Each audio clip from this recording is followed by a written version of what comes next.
Meus irmãos, vamos abrir em Eclesiastes, capítulo 9.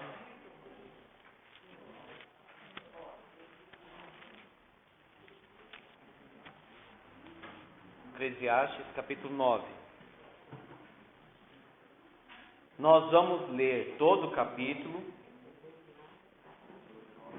e depois, versículo por versículo.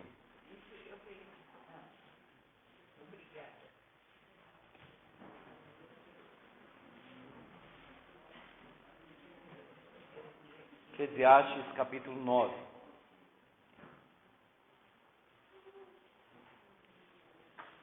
Depois do estudo, então, nós abrimos para as perguntas de algum ponto da aula que não ficou claro. Eclesiastes, capítulo 9. Deveras me apliquei a todas estas coisas para claramente entender tudo isto. Que os justos e os sábios e os seus feitos estão nas mãos de Deus. E se é amor ou se é ódio que está à sua espera, não sabe o homem. Tudo lhe está oculto no futuro. Tudo sucede igualmente a todos. Mesmo sucede ao justo e ao perverso, ao bom, ao puro e ao impuro. Tanto ao que sacrifica como ao que não sacrifica. Ao bom como ao pecador. Ao que jura como ao que teme o juramento. Este é o mal que há em tudo quanto se faz debaixo do sol. A todos sucede o mesmo. Também o coração dos homens está cheio de maldade. Nele há desvarios enquanto vivem. Depois, rumo aos mortos. Para aquele que está entre os vivos, há esperança. Porque mais vale um cão vivo do que um leão morto. Porque os vivos sabem que hão de morrer. Mas os mortos não sabem coisa nenhuma. Nem tampouco terão eles recompensa, porque a sua memória jaz no esquecimento. Amor, ódio e inveja para eles já pereceram. Para sempre não têm eles parte em coisa alguma do que se faz debaixo do sol. Vai, pois, come com alegria o teu pão e bebe gostosamente o teu vinho, pois Deus já de antemão se agrada das suas obras. Em todo tempo sejam alvas as tuas vestes, e jamais falte o óleo sobre a tua cabeça. Goza a vida com a mulher que amas, todos os dias de tua vida fugaz, os quais Deus te deu debaixo do sol. Porque esta é a tua porção nesta vida pelo trabalho com que te afadigaste debaixo do sol. Tudo quanto te vier a mão para fazer, faze-o conforme as tuas forças. Porque no além para onde tu vais, não há obra, nem projetos, nem conhecimento, nem sabedoria alguma. Vi ainda debaixo do sol que não é dos ligeiros o prêmio, nem dos valentes a vitória, nem tampouco dos sábios o pão, nem ainda dos prudentes a riqueza, nem dos inteligentes o favor. Porém, tudo depende do tempo e do acaso, pois o homem não sabe a sua hora. Como os peixes que se apanham com a rede traiçoeira, e como os passarinhos que se prendem com um laço, assim se enredam também os filhos dos homens no tempo da calamidade, quando cai de repente sobre eles. Também vi este exemplo de sabedoria debaixo do sol, que foi para mim grande. Houve uma pequena cidade em que havia poucos homens. Veio contra ela um grande rei, sitiou-a e levantou contra ela grandes baluartes. Encontrou-se nela um homem pobre, porém sábio, que a livrou pela sua sabedoria. Contudo, ninguém se lembrou mais daquele pobre. Então disse eu: melhor é a sabedoria do que a força. Ainda que a sabedoria do pobre é desprezada e as suas palavras não são ouvidas. As palavras dos sábios, ouvidas em silêncio, valem mais do que os gritos de quem governa entre tolos. Melhor é a sabedoria do que as armas de guerra, mas um só pecador destrói muitas coisas boas. Amém.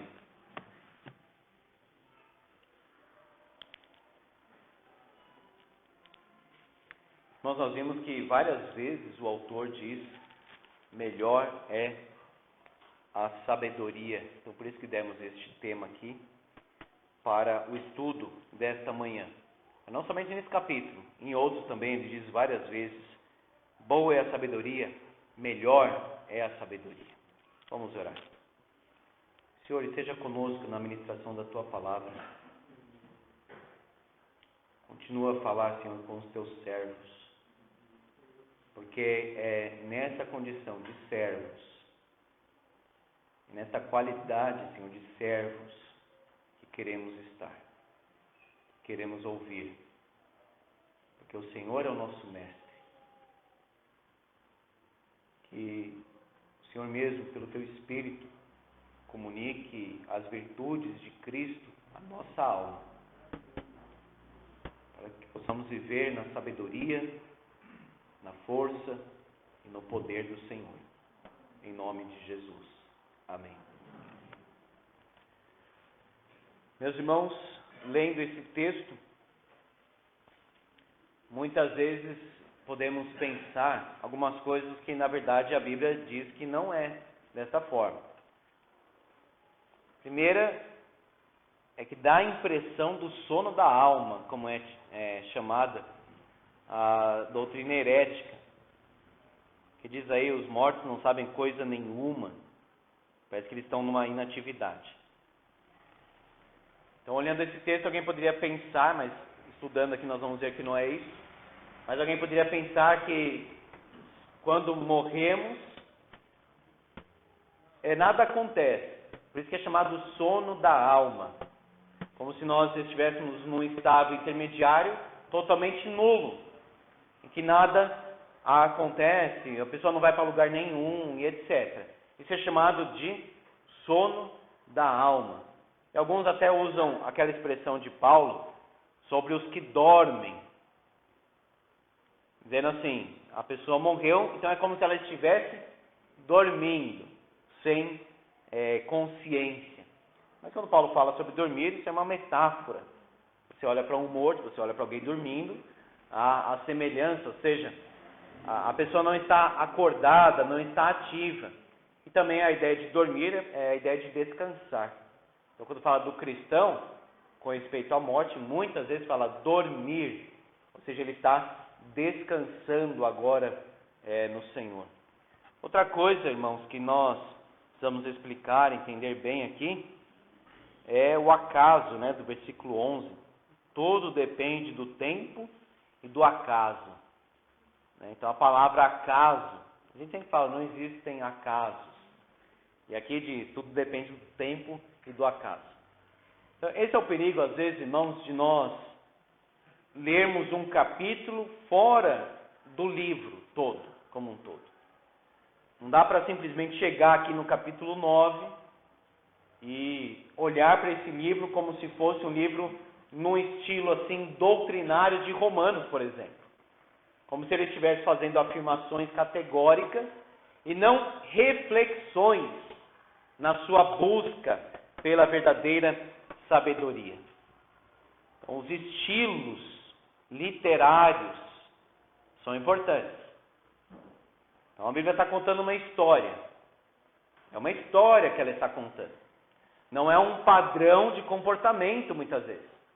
Então, está dizendo que você fez isso, isso e aquilo, vou fazer também. Não. O que outros textos da Bíblia falam sobre aquele comportamento? Então, às vezes, está simplesmente contando um fato. É uma narrativa histórica. Então, Eclesiastes são reflexões. E ele vai caminhando, até chegar no capítulo 12 e dizer o seguinte: olha, a melhor coisa que se possa fazer nessa vida é temer o Senhor. Esse é o resumo da obra. Ele vai inquirindo, ele vai questionando, ele vai refletindo sobre as coisas até chegar nessa conclusão. Primeira coisa que ele fala melhora, que mais vale, no versículo 4, um cão vivo do que um leão morto. Paulo diz lá em Filipenses, capítulo 3, cuidado com os cães, com a falsa circuncisão. Porque o cão, para o judeu, especialmente aquele que nós chamamos de vira-lata, né, na rua, que fica comendo lixo e etc., para o judeu era imundo. Às vezes até porque tinha contato com um morto, alguma coisa assim. Então, era um animal que o judeu desprezava, rejeitava. É mais moderna essa questão de ter um animalzinho em casa, etc. O cão era tido mais como um animal imundo. Posteriormente foi usado também nas batalhas, etc. Mas era desprezado. Totalmente diferente a figura do leão. Tanto que Jesus é o leão da tribo de Judá. A maior força que um judeu poderia atribuir a um animal seria o leão. O mais majestoso, etc. O leão. Então há um contraste aqui bem vívido. Um cão vivo do que um leão morto. Ele está dizendo o seguinte: para os vivos há esperança. É o que ele fala antes, aí no versículo 4. Quem morreu, o que poderá fazer? Essa é a ideia. Então, se nós olharmos para a vida e para a morte, nós temos que pensar o seguinte: eu preciso concentrar a minha atenção na vida, sem deixar de ter a consciência da morte. Mas a ideia dele aqui é o seguinte: o que a pessoa poderá fazer depois que morreu? Então essa ideia de mais vale um cão vivo do que um leão morto. Nós vamos chegar no versículo 4. No versículo 1, ele já diz: olha, Deus é soberano sobre todas as coisas. Ele chegou nessa conclusão. Os justos, versículo 1, os sábios e os seus feitos estão nas mãos de Deus. Irmãos, Deus é soberano mais do que nós conseguimos pensar ou imaginar. Tudo nós devemos atribuir à graça e o poder de Deus. Tudo. O justo, o sábio e as ações, os feitos, estão nas mãos de Deus. Então, quando você olha para um justo, ou seja, alguém que vive na retidão, quando você observa alguém que é sábio segundo a sabedoria de Deus, nós devemos observar que a bênção de Deus está sobre aquela pessoa. Não é uma virtude humana, não é uma capacidade que foi assim amadurecida na pessoa mesma. Não, ela está nas mãos de Deus. Paulo diz, com referência ao seu ministério, quem é suficiente para essas coisas? Quem está apto para o ministério? Uma vez eu participei de um exame eu nem sei mais se era candidato ou se era para ordenação. Mas aí teve uma pergunta assim: quais são os seus pontos fracos, seus pontos fortes? Essa pergunta, irmãos, é bem astuta. Ela induz ao erro, porque no que se refere ao ministério, ninguém tem ponto forte. Então a melhor resposta seria o seguinte: eu sou completamente fraco, totalmente inabilitado para fazer qualquer coisa. Por isso que Paulo diz: quem é suficiente para estas coisas? Aí depois ele diz: a nossa suficiência vem de Deus. Aí depois o pastor quis explicar lá, que ele quis dizer qual área que você concentra mais, o seu ministério, etc. Mas olhando espiritualmente, irmãos, para isso, nós somos fracos. E Paulo diz: eu vou me gloriar na fraqueza, para que sobre mim repouse o poder de Deus, o poder de Cristo. Quando sou fraco, então é que sou forte. Porque o poder de Deus é aperfeiçoado, é ministrado, cresce na fraqueza. Então veja, o justo está nas mãos de Deus, o sábio está nas mãos de Deus. E mais, o que espera? O que deve esperar o justo e o sábio? Alguém poderia dizer: ele é justo, ele é reto, então ele deveria esperar apenas coisas boas. Essa era a teologia dos amigos, aspas, de Jó. Você é justo, você é sábio, só vai acontecer coisa boa na sua vida. É isso que a Bíblia ensina. Inclusive aqui em Eclesiastes diz: se é amor ou se é ódio que está à sua espera, não sabe o homem. A Bíblia diz que é justamente por ser justo que a pessoa enfrentará o ódio do mundo. Porque este mundo não é justo, este mundo é perverso. E Jesus diz: se me odiaram a mim, odiarão também a vós outros. Então veja, primeiro, o justo, o sábio, os feitos estão nas mãos de Deus. E apesar de ser justo, apesar de ser sábio, o futuro ninguém conhece. Todo lhe está oculto no futuro. Irmãos, se nós conhecêssemos o futuro, sabe o que isso ia gerar no nosso coração? Só ansiedade. Somente ia gerar mais ansiedade. O futuro que nos cabe conhecer é aquele que Deus revelou na sua palavra. Eu queria conhecer o futuro. Então leia o livro de Apocalipse, interprete aquelas profecias, leia Daniel, leia Tessalonicenses, leia 1 Coríntios 15, a ressurreição. Este é o futuro que nos compete conhecer. Agora, Deus sabe de todas as coisas. Deus conhece o futuro, não apenas por conhecimento intelectual, mas pelo domínio que Ele tem por ter decretado e ordenado todas as coisas absolutamente. Então não é só que Ele viu, é porque Ele tem um controle de todas as coisas. Quando a gente fala que Deus conhece o futuro, é como se Ele estivesse no futuro e no presente ao mesmo tempo, porque Ele é eterno.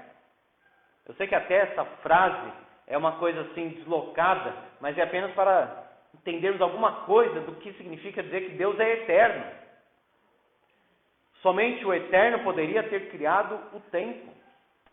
Quando a Bíblia fala no princípio, criou Deus os céus e a terra, quer dizer, é porque tem que localizar um momento. Há o tempo aqui. Deus não está nele.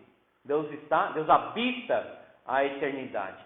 São pensamentos, irmãos, gloriosos sobre o ser de Deus. Quando ele fala então com amor eterno, não está dizendo que antes da fundação do mundo somente, ou seja, a qualidade deste amor que jamais deixou de existir e não houve nenhum lapso em que ele não houvesse e sempre haverá. Ou seja, nós somos tempo e espaço, irmãos.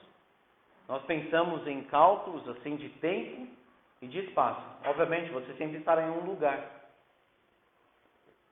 Se temos algo aqui, é porque foi criado, é porque começou, está em um lugar. Agora, isso é totalmente fora do ser de Deus.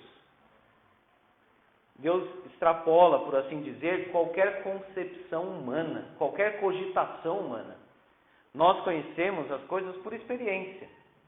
Você vai ter uma experiência da fala, da língua, do mundo. Vai crescendo no conhecimento. Agora, todas essas percepções em Deus não se encaixam. Deus é infinito. Deus é eterno. Por isso que é para a criança uma angústia, porque ela não consegue entender que Deus não começou. Ninguém fez Deus. Todo lhe está oculto no futuro. E olhando para Deus, nós dizemos justamente o contrário. Nada está oculto diante do Senhor. Nada. Tudo está aberto, como um livro. Todos os corações. Agora versículo 2. Sobre a morte.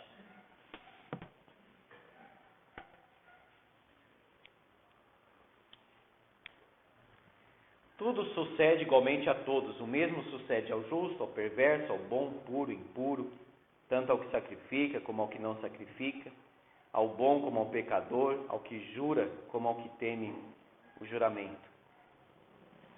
A morte, a doença, os problemas da vida atingem a todos. Nós não podemos dizer, irmãos, por que eu estou passando por isso sendo que eu sou crente? Quando fala aqui, ao bom como ao pecador, ao que jura como ao que teme o juramento. Parece que está até falando de uma pessoa fazendo uma coisa boa. Mas olha só, ao que jura como ao que teme o juramento. Então, é um sentido negativo o temer o juramento.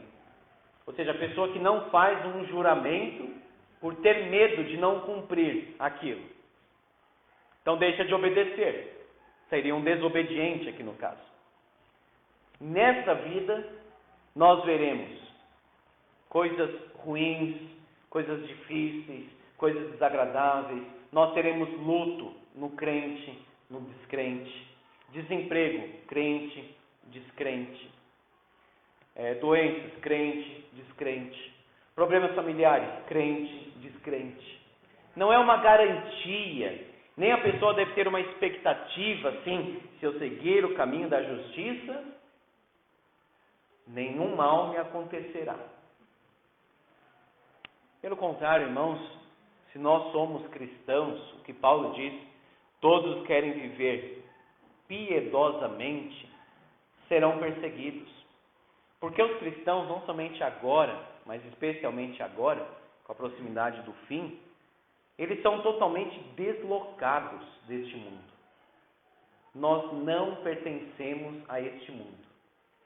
Nós não somos deste mundo. Por isso que o mundo, diz João, não nos ouve. Por isso que o mundo, disse Jesus, nos odeia. Por isso que Tiago diz, aquele que quer ser amigo do mundo, ou seja, pessoa fina com o mundo, como pode? Aquele que quer ser amigo do mundo, constitui, quer dizer, ele se coloca como inimigo de Deus. Isso aqui é um consolo para nós. E é um alerta de que a teologia da prosperidade é falsa, é maligna, é perversa, é outra coisa. É chamada teologia porque tem igreja que segue, mas na verdade não é um estudo sobre a palavra de Deus. Você tem fé? Então você vai ter um bom emprego. Você tem fé? Então vai ter um bom salário. Tem fé? Não fique enfermo. Então tem que ter outra Bíblia que esse povo lê, não é possível. Será que lê a mesma Bíblia em casa? Você se pergunta. Não precisa fazer curso de nada para saber isso. Basta ler a Bíblia, você vai encontrar tudo isso em todas as pessoas. Todos os profetas. Leia o finalzinho de Hebreus 11, alguns foram até cerrados ao meio. Isso é prosperidade? Eu diria que sim, mas espiritual. Deus cuidará de nós? Sim. Mas na sua providência e na sua sabedoria, nós precisamos muitas vezes de tribulação, de dificuldade, de privação. Nós olhamos para Paulo e pensamos que homem maduro, que homem experiente, Que homem atuante, aplicado. Mas, amados irmãos, Deus fez aquele homem.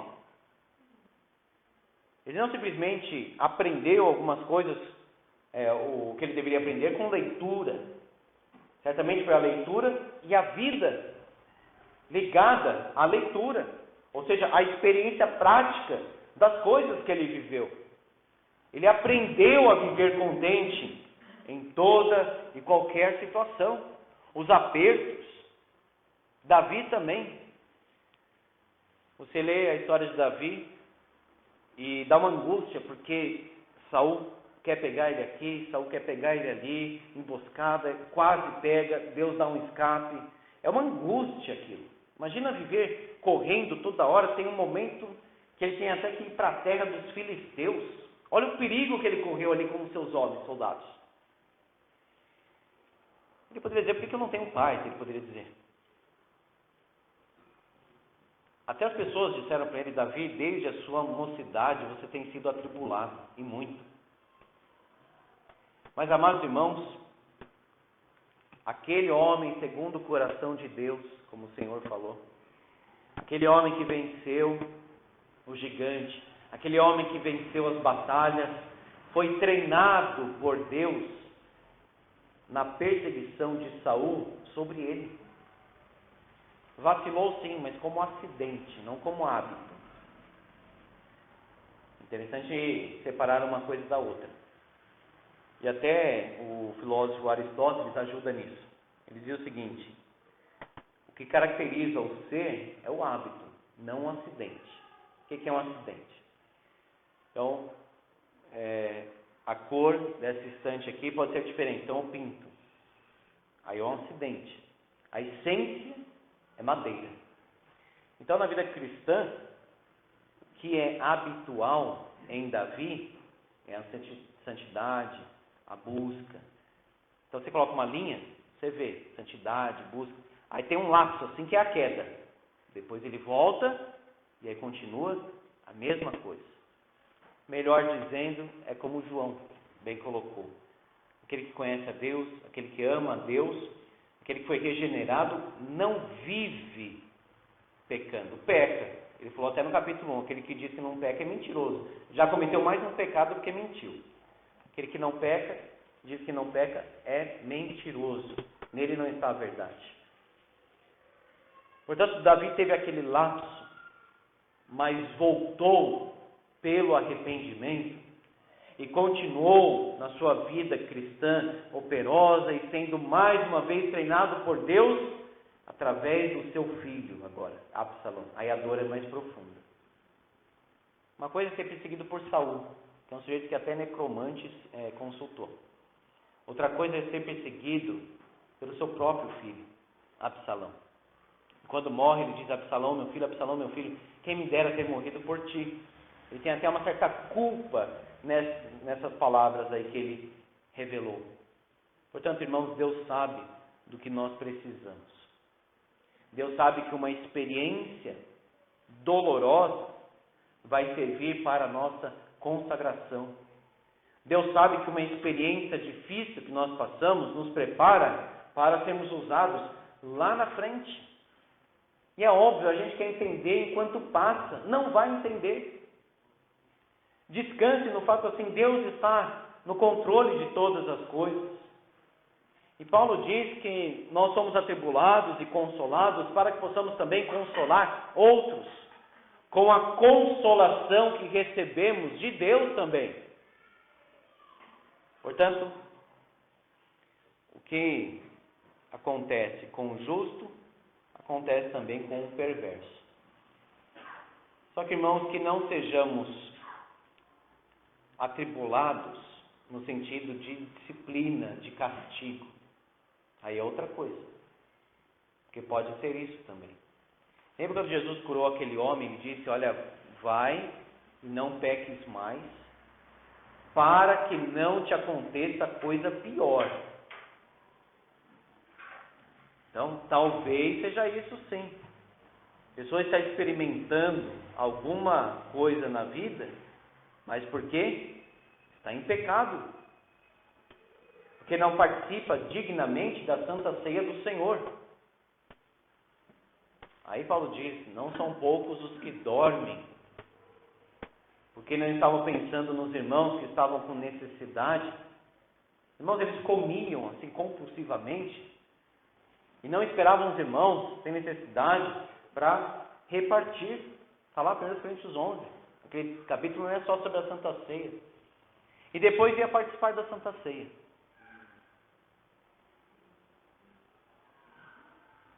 Jó, de fato, não tinha um pecado escondido na sua vida, como seus amigos estavam falando.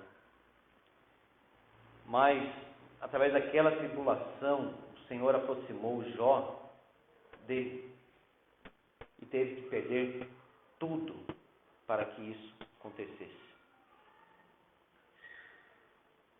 Os puritanos, se não me engano, foi John Owen, um dos mais habilidosos no que se refere à teologia. De todos os seus filhos, só um sobreviveu. Se não me engano, teve 11. Só um chegou à idade adulta, por assim dizer. João Calvino, se você ler as doenças que ele tem, você pensa, mas como esse homem foi tão frutífero, mesmo tendo tudo isso? Aí casa, o filho morre, depois de pouco tempo a esposa morre, e ele continua doente, dor de cabeça crônica, e muitas coisas, é expulso da cidade, é caluniado, um monte de coisa. Veja, você não observa alguém que cresceu muito na vida cristã e não tenha sofrido muito também. Acontece para todos. Agora, o que ele fala aqui no versículo 3, este é um mal que há em tudo quanto se faz. Olha a palavrinha, debaixo do sol. Da vida aqui, do que ele está observando na vida terrena, por enquanto. A todos sucede o mesmo. É verdade, dentro do que eu expliquei na perspectiva. Mas isso pode ser piorado. A experiência nessa vida pode ser pior, pelo que ele diz. Também o coração dos homens está cheio de maldade. Irmãos, não é de bondade, que nem ouve nas músicas aí não, viu? É maldade. Jesus olhou para o povo e disse, vocês são maus. Mesmo assim, vocês dão coisas boas para os seus filhos. Quanto mais o Pai Celeste. Mas olha o que ele falou, vocês são maus. Olha o que a Bíblia está dizendo aqui, o coração dos homens está cheio de maldade. Eu não sei se nós, através da Bíblia, já colocamos os óculos da Escritura para enxergar o que é este mundo. Através da palavra de Deus que a gente enxerga o mundo. O que é o coração humano. O que está por trás de uma oração que uma ação que aparentemente é até bondosa. Veja, o mundo é isso aqui, é um mundo caído, é um mundo alienado. O homem rompeu com Deus, ele está rompido com Deus, ele está fora de Deus, está fora do coração de Deus. No versículo 3 diz aí, nele há desvarios enquanto vivem, né? Esse desvarios, aí eu até procurei a palavra no original, são loucuras, né? Devaneios, a pessoa que vive na loucura, nos excessos, na devassidão. Pode observar que o curso que o homem natural segue é justamente esse. Entrei na faculdade, na universidade. Muitas pessoas pensam o seguinte, agora eu vou ter uma experiência assim, de coisas que eu não tinha experimentado antes. Droga, isso e aquilo outro. É um período mais de loucura, de desvarios. O cristão deveria pensar o seguinte, vou estudar, vou servir a família, a igreja, a sociedade, a nação, a pátria. Quero ser útil aqui, quero aprender, quero receber uma formação para ser útil, para fazer alguma coisa. E não as loucuras. Agora, isso não vemos somente nos jovens. Nós vemos em qualquer idade. Temos visto muito em alguém que você esperava mais maturidade. Não tem. Está no bar bebendo ao invés de ir para casa. Dançando. Vivendo como se fosse solteiro ainda. Irmãos, o caminho do homem, pensando aqui no homem, né? Apesar que tem muita mulher aí agora frequentando bar também, coisa horrível, caindo na calçada. É uma situação, irmãos, do que está para pior e dá para piorar, né? Mas o caminho do homem é o seguinte: do trabalho, casa, igreja. Trabalho, casa, igreja. E não aí a vida. Outras coisas. Amigos. Não, agora tem um lar. Tem filhos. Tem responsabilidade. Precisa assumir isso. E não essa vida de loucuras. Loucuras. Você vê aí a pessoa andando de moto, quer fazer aquele barulho, quer empinar, quer pular, quer fazer isso, quer fazer aquilo. São as loucuras. Loucura atrás de loucura. O que está por trás disso? Um vazio muito grande, que é o vazio de Deus. Ontem teve um trabalho aqui na igreja, abençoado, evangelização. Alguns irmãos ficaram aqui orando, sustentando em oração. Alguns aqui nas ruas. E outros lá na praça. Eu fui aqui na praça.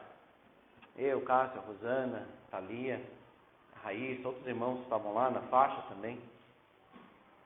E aí aproximou ali um homem, dizendo assim: eu quero, mas não consigo.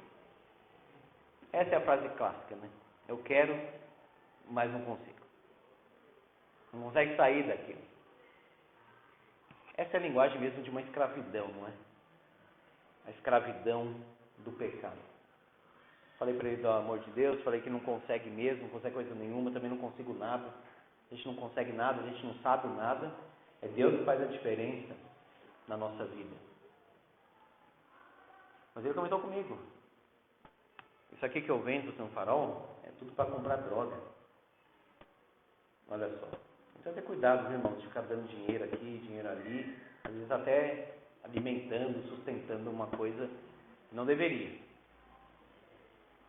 Mas veja, ele está numa situação de excesso, de loucura, até tem algum desejo, assim, digamos, de sair. É claro que esse desejo não é aquele desejo maior em que a pessoa realmente sai, né? Mas é aquela escravidão do pecado.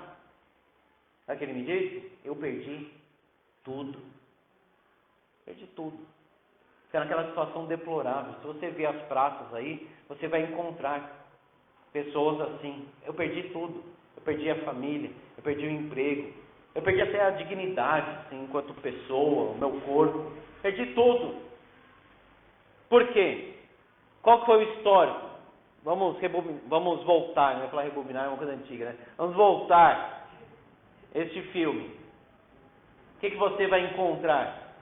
A loucura que está falando no versículo 3, que começou bem leve, começou numa festa, começou de repente com uma moça qualquer, mas o prazer do pecado é aquele prazer que não satisfaz. Sabe quando você come alguma coisa, daqui a pouco está com fome, isso é o pecado. Satisfaz um pouquinho, mas daqui a pouco quer mais, e vai se afundando. O fim deste caminho é morte. Há caminhos que ao homem parece direito, parece legal, parece o máximo, parece que agora ele encontrou a vida, acaba em morte. O salário do pecado é a morte. Por outro lado, o dom gratuito de Deus é a vida eterna em Cristo Jesus. Portanto, irmãos, a vida está em Deus, porque a vida é Deus. A vida, irmãos, é a bênção, é a alegria. A vida é o coração de Deus. A vida é o Espírito de Deus em nós. Isso é a vida. Vida eterna. Não está dizendo simplesmente uma vida que não acaba. É a qualidade da vida.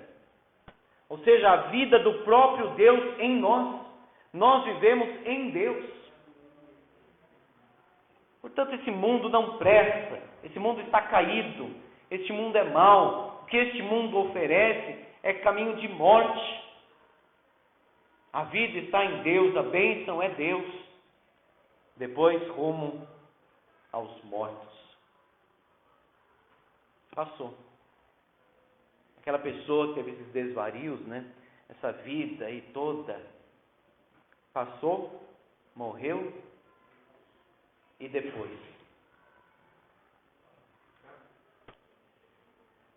Jesus contou a história do rico e do Lázaro, né? É real aquela história. O homem estava ali em tormentos, mas nesta vida era rico. Nem um pouquinho conseguia dividir com o outro.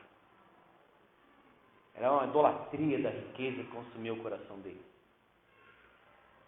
E Jesus, estando em tormentos, pediu que fosse aliviado por um pouco. Consegue imaginar isso?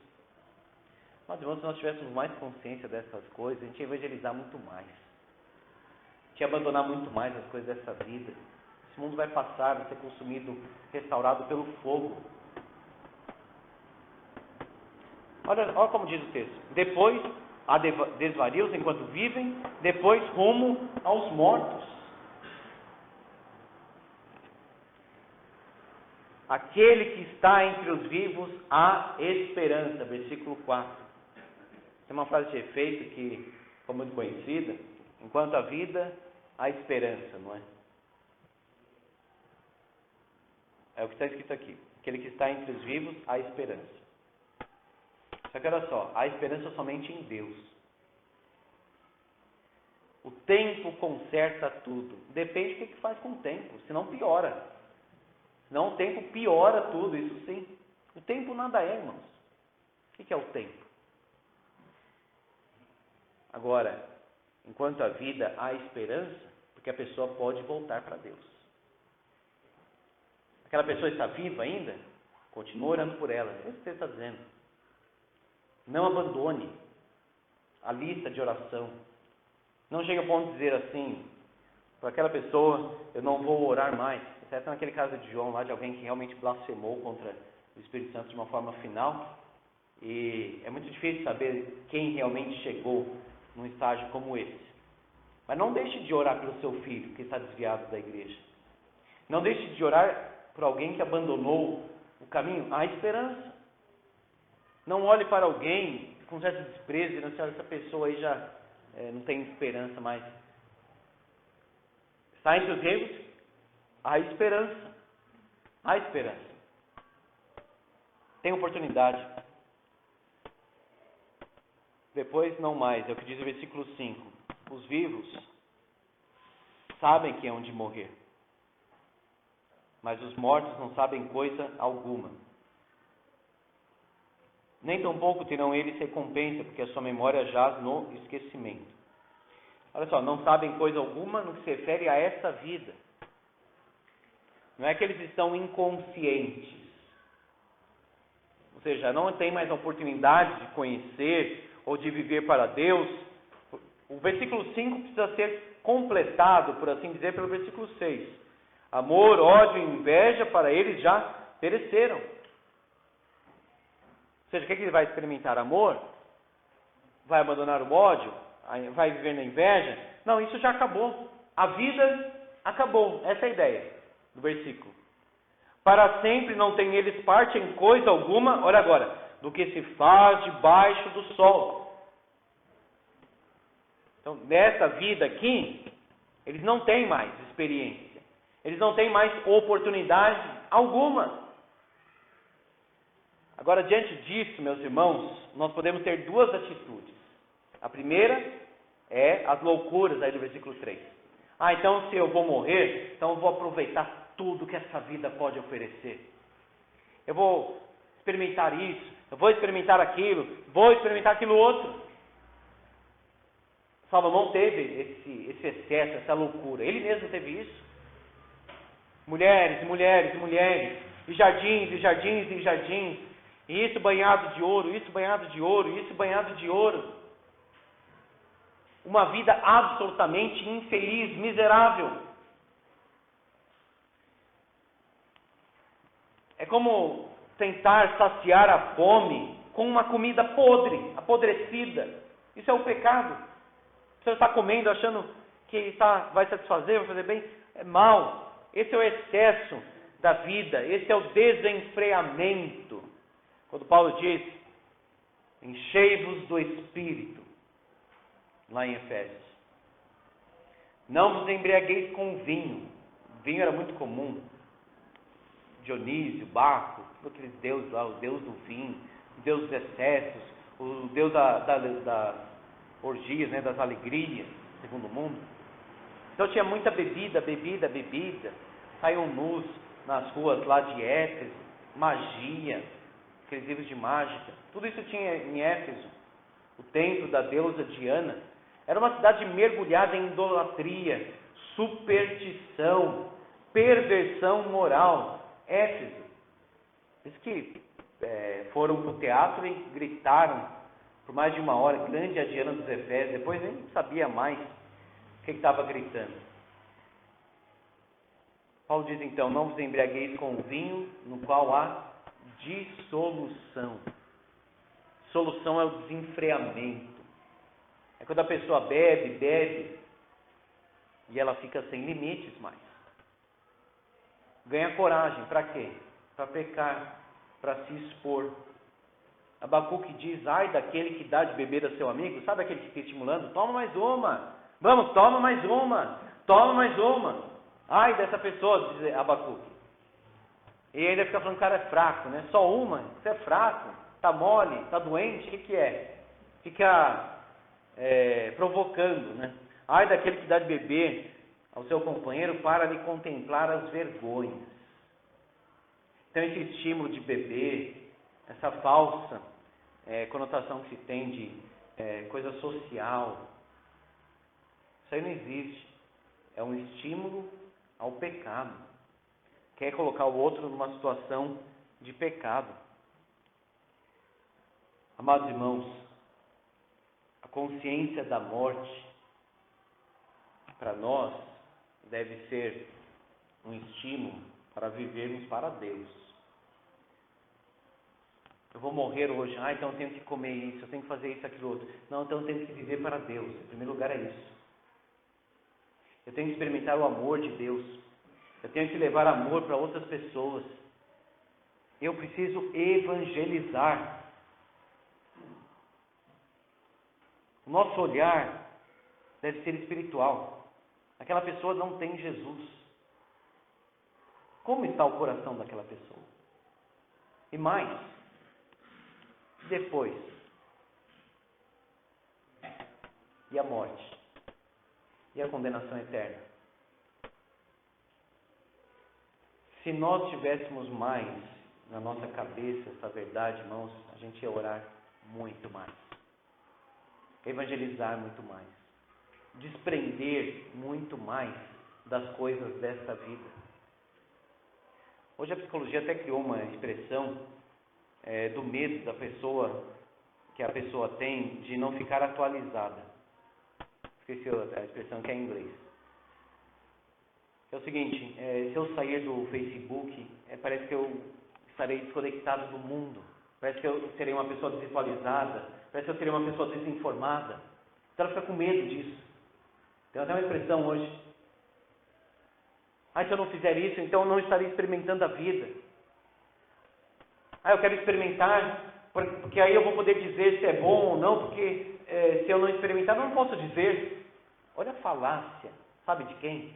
Satanás. Que a pessoa tem uma sensação assim de não pertencer à vida. Mas, irmão, sabe onde está a vida? Está em Deus. Eu sou o caminho, a verdade e a vida. Vou ficar desatualizado, e se atualiza um monte de informação que não serve para absolutamente nada. Nada. Que às vezes a pessoa que tem depressão, sabe o que o psicólogo recomenda? Até eles estão recomendando. Sai das redes sociais. A fobia por querer sempre algo, de querer aprovação, de querer atualização, etc. Eu sei, irmãos, que não é um mal em si. É a forma como usa. Essa frase é batida, tudo é a forma como usa. Mas a nossa tendência é usarmos mal as coisas. Sabe qual é um perigo das redes sociais? Você não escolhe exatamente o que você vai ler, simplesmente aparece ali. Então tem uma tendência de direcionamento, que é muito perigoso isso. Você vai fazer uma pesquisa no Google, por exemplo, ele tenta completar a frase. E aí você nem queria pesquisar, mas apareceu algo tão interessante, vai, e vai, e vai. Isso é muito perigoso, porque isso leva para um controle mental, leva para um controle intelectual, controle daquilo que a pessoa vai ver, vai levar para aquilo. Cada vez mais eles têm o controle disso, dessas coisas criptografadas, gravadas. Então, se você, de repente, procurou uma promoção de fraldas lá, você tem um filho pequeno, procurou fralda. Daqui a pouco é fralda em tudo quanto é lugar. Até o Instagram é fralda, o Facebook fralda, até Twitter fralda. Você pensa, o que está acontecendo? Aí o Waze conecta com todas as outras redes para saber onde você está, para onde você foi. Então você abre lá e vai dizer assim, você está indo para um lugar tal. O que é isso? Que controle é esse? É muito perigoso, irmão. Tudo isso é extremamente perigoso. Difícil de ver. Isso, FOMO. Aí tem o JOMO, né? Que seria Joy, né? Se alegrar e não estar atualizado. É esse mesmo, FOMO, né? Fear, né? O medo, a insegurança, esse sentimento de estar desatualizado. Por isso tem recomendado. Rede social não é para criança. TikTok, isso aí, irmãos, é uma perversidade. Você também tem tanto lixo ali. Aí você chega perto, a criança está fazendo isso. Primeiro que celular, irmão, sem enfatizar, o celular não é para criança. As crianças estão soltas no celular. Meu filho não tem más amizades. Se ele tem isso aqui, ó, é muito perigoso que ele esteja com más amizades, sim. Ele joga online, mas ele joga com quem? Quem está ali conversando com ele? Por que as crianças estão tão diferentes hoje de outros tempos? E se você começar a ler, pode ler até quem não é cristão, está reconhecendo isso. Está reconhecendo isso. O mal. As redes sociais não é para criança isso. Tem um sujeito que se matou ao vivo no TikTok, depois mais de 1000 crianças se mataram também. E não vou citar outras coisas aqui para não trazer um peso, mas isso já é suficiente. Seu filho tem essa coisa, tira ele disso. Mal os adultos conseguem usar essas coisas, quanto mais criança. Criança é brincadeira. Criança é natureza, vida, leitura. Está com o pai ali fazendo alguma coisa, com a mãe. Isso que é criança, irmãos. Sempre foi assim. Agora vai entregar a YouTube. E na propaganda vai colocar uma coisa perversa. E até esses desenhos muito carregados de uma filosofia suave. O desenho é bonitinho, é lindo, bonitinho. Os personagens são engraçadinhos, assim. Mas o que está por trás ali tem muita ideologia esquerdista, imoral, pagã. Não estou falando de política, não. Estou falando da vida aqui, estou falando da Bíblia. E aí a criança vai crescendo com aquilo.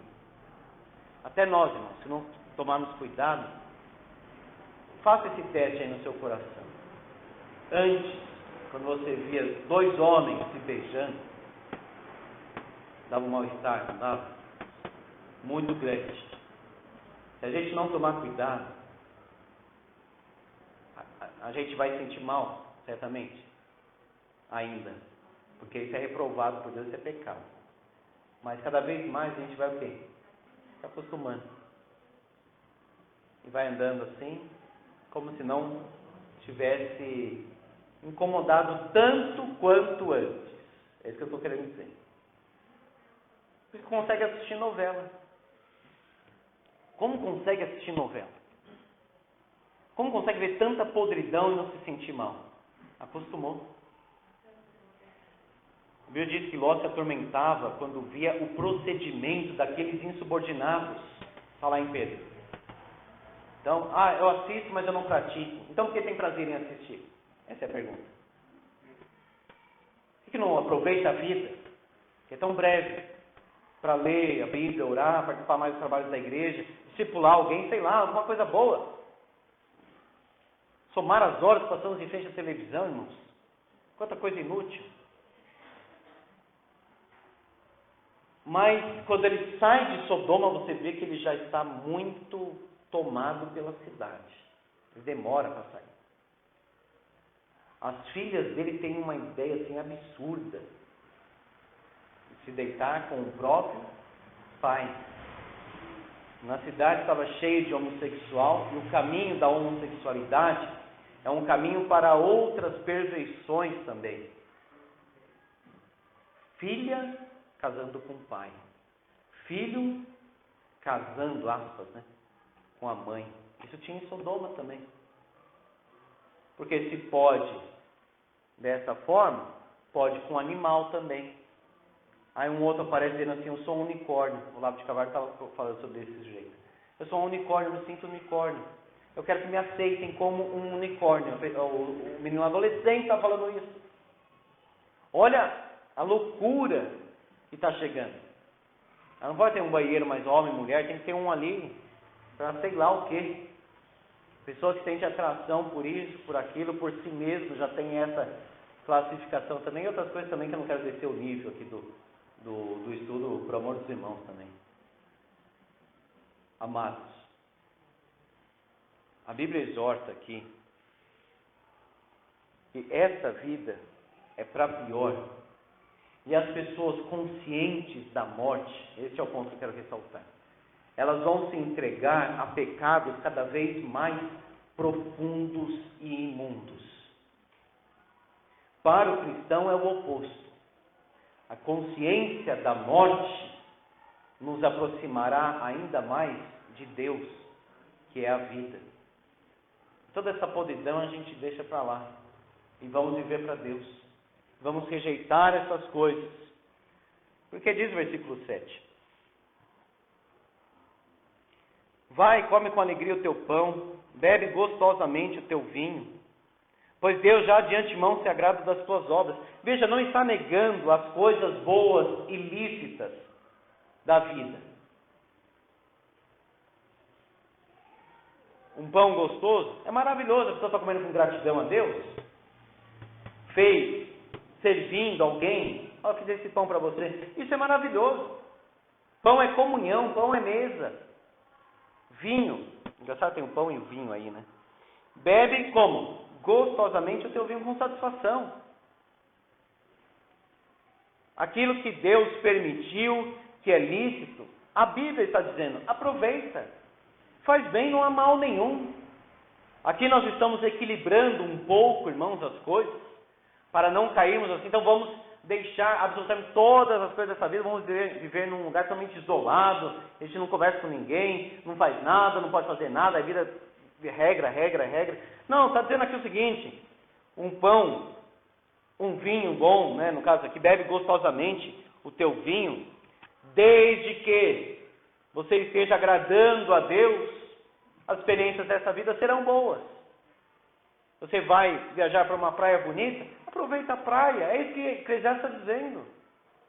Aproveita a juventude. O problema, irmãos, é que hoje o mundo colocou, embutida nessa frase, aproveita a juventude, aquilo que Deus reprova.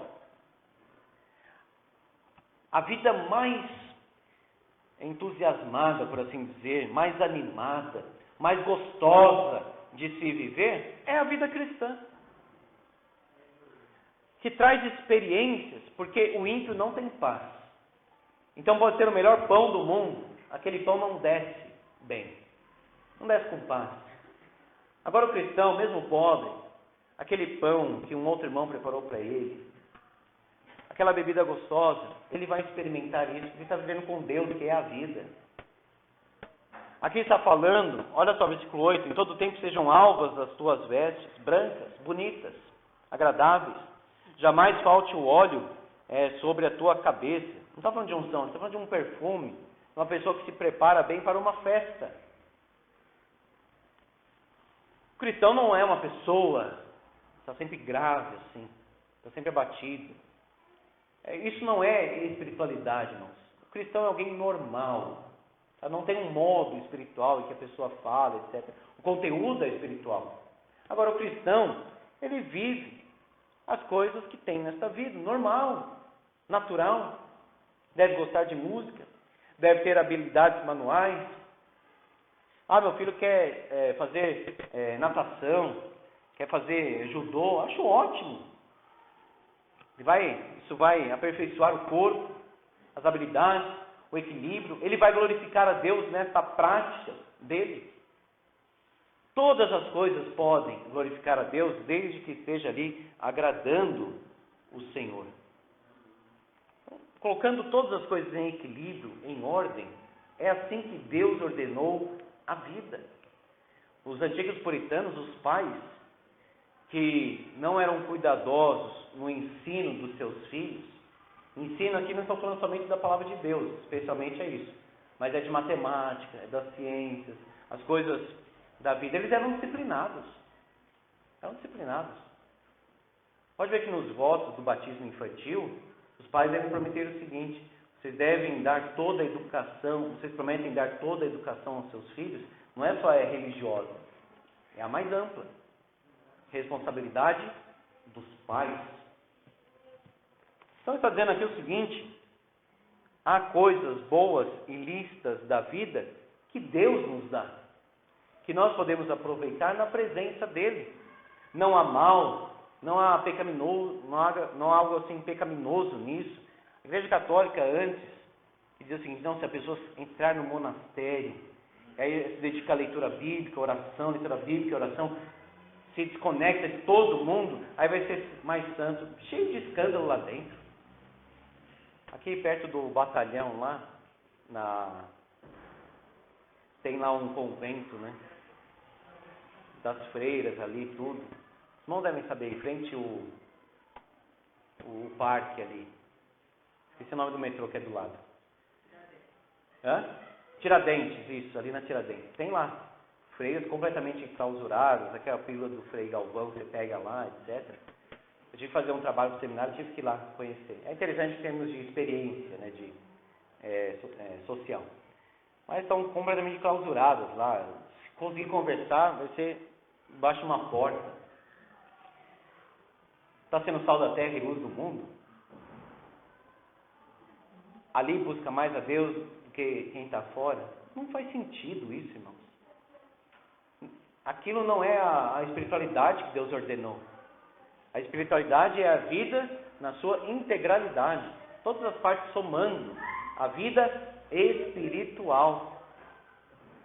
Olha só. Goza a vida com a mulher que amas, todos os dias da tua vida fugaz. Provérbios diz isso, Cantares. Ou seja, que o teu casamento seja feliz. A vida passa rapidamente.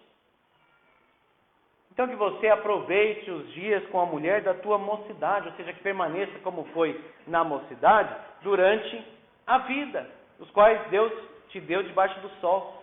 Ou seja, a vida cristã não é uma coisa num sentido só, não é apenas uma prática. Hoje eu vou servir a Deus. Sim, hoje nós vamos servir a Deus no culto, na igreja. Amanhã nós vamos servir a Deus onde nós trabalhamos. E terça, que nós visitamos. Tudo é um serviço a Deus. Deus está dizendo: aproveita a vida com a mulher que amas. Essa é a porção nessa vida pelo trabalho com que te afadigaste debaixo do sol. O autor está dizendo o seguinte: você trabalhou, trabalhou e trabalhou. Agora é coerente que desfrute deste trabalho. Com a sua mulher, com a sua casa, com o seu pão, com o seu vinho. É normal? Desde que tenha trabalhado. Desde que tenha trabalhado. Desde que tenha agradado a Deus. Como diz aí o versículo 7. Aproveite. Amados irmãos, aquele que não vive com Deus, na verdade está desperdiçando a vida. Vida sexual fora do casamento, isso é desperdício de vida. Droga, desperdício de vida. Noitada aí, é desperdício de vida. Coisas do mundo, é desperdício de vida. A vida está na família.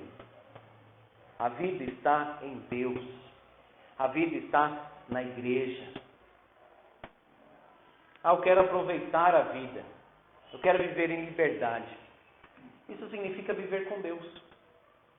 Pastor, eu quero viver da melhor forma possível, eu quero ter as melhores experiências desta vida. Aí a pessoa às vezes fala assim, quero viajar para o Canadá, quero viajar para não sei onde e tal.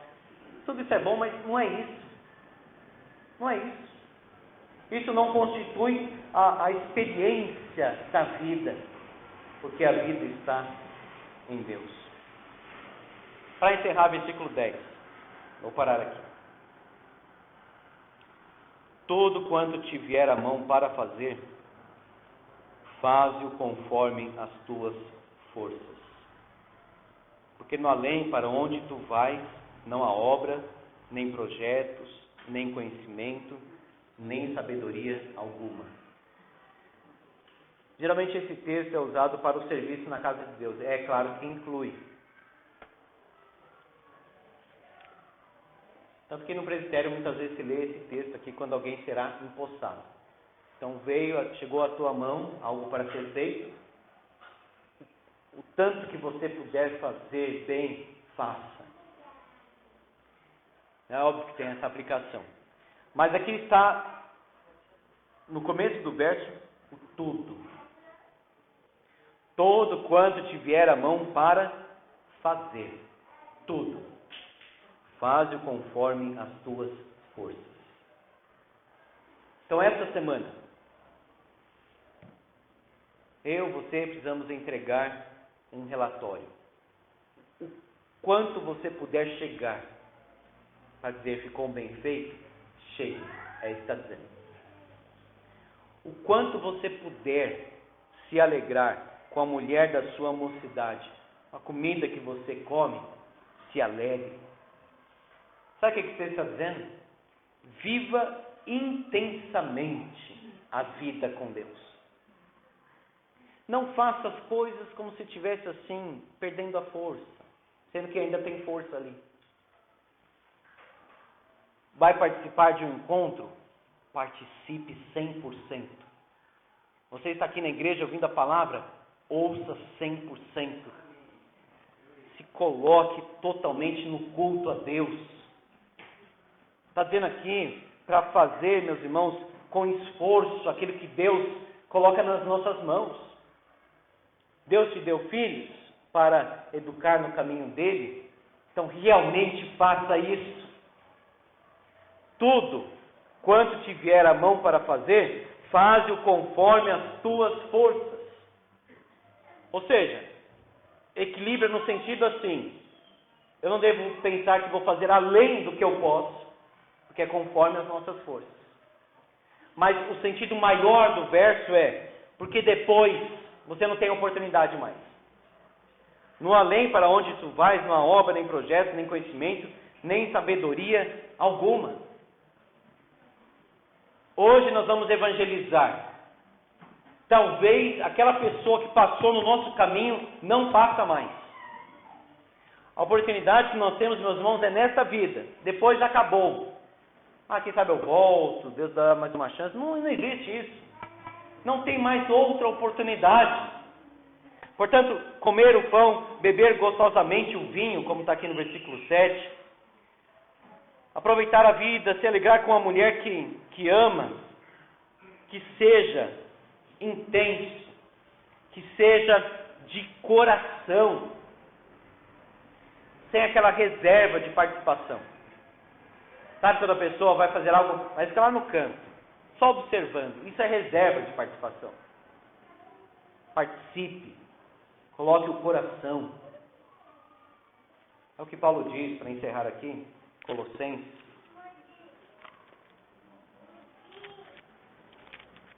Veja que está escrito tudo. Então, se você vai estudar, realmente estude. Vai trabalhar, como Spurgeon dizia, né? Você vai engraxar um sapato, realmente engraxa aquele sapato. Vai varrer, realmente varra. Vai estudar a Bíblia, realmente estude. Entre naquilo que está fazendo. No curso de memorização e leitura dinâmica que eu fiz, o professor lá falou o seguinte: olha, quando a gente se envolve com algo emocionalmente, a gente decora melhor. Pode ver que quando aconteceu algo muito grave, assim, muito intenso na nossa vida, a gente recorda onde estava, o que a pessoa falou, o que aconteceu, etc. Mais do que outras situações aí que não tem nada a ver, ou são comuns, melhor dizendo. Então, se a gente realmente se envolve com aquilo que a gente está fazendo, se o nosso coração está ali, a gente realmente vive aquela experiência. E é isso que deve acontecer no culto, na oração, no trabalho, nos estudos, na vida familiar. Vamos ver, Colossenses, capítulo 3.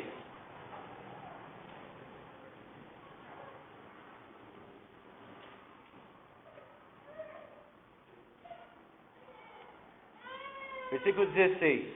Habite ricamente em vós a palavra de Cristo.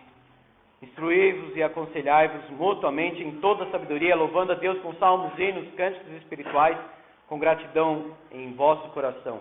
Olha agora.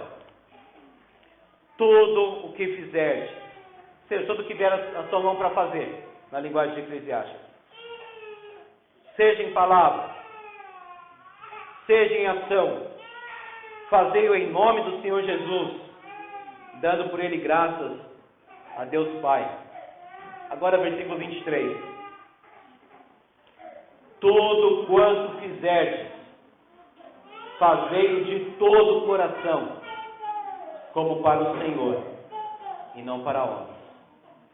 Em nome de Jesus e de todo o coração. Que a nossa vida, meu irmão, seja para mais, não para menos. Que haja mais entrega, que haja mais envolvimento, que haja mais participação. Não só o corpo está ali.